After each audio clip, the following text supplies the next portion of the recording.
নতুন নতুন করে খ্রিস্টান বানানোর জন্য একদম কি বলবো আদা জল খেয়ে লেগেছে, তাই না?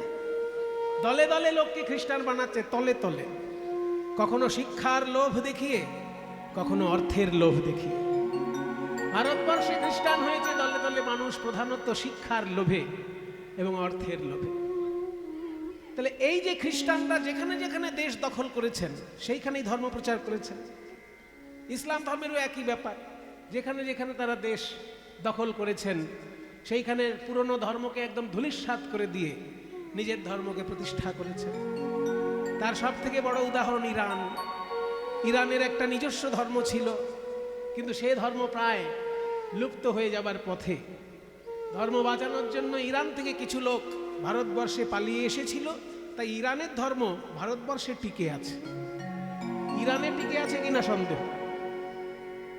তার সব থেকে বড় উদাহরণ হচ্ছে টাটা জামশেদজি, যার লরি, যার গাড়ি, টাটার গাড়ি, টাটার লরি, টাটার সেফটি পিন, টাটার নুন, টাটায় টাটায় একদম চারিদিকে কোম্পানিতে ছেয়ে গেছে। এই টাটা কিন্তু হিন্দু নয়, ইরানের হিন্দু।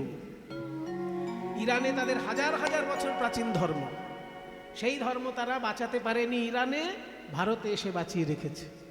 ভারতে কেউ তাদেরকে জোর করে ধর্মান্তরিত করেনি, তারা নিজেরা নিজের সসম্মানে ধর্ম বজায় রেখে ভারতবর্ষে ব্যবসা করছে।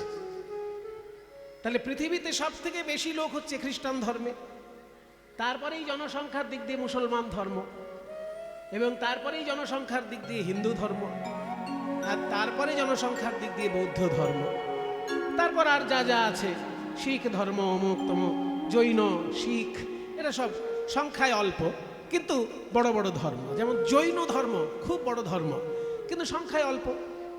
রাজস্থানে কিছু আর গুজরাটে কিছু। মূলত জৈন ধর্মের ব্যাপক প্রচার প্রসার দেখা যায় রাজস্থান আর গুজরাট, কারণ ওই দেশে বৈশ্য জাতির লোকেরা বেশি করে জৈন ধর্ম গ্রহণ করেছিল। কারণ বৈশ্য জাতির লোকেরা দেখলো যে হিন্দু ধর্মে থেকে আমরা তো ব্রাহ্মণের উপরে উঠতে কোনোদিনই পারবো না, কিন্তু জৈন ধর্মের নাম লেখালে অন্তত সমাজের উপরে আমাদের স্থান থাকবে।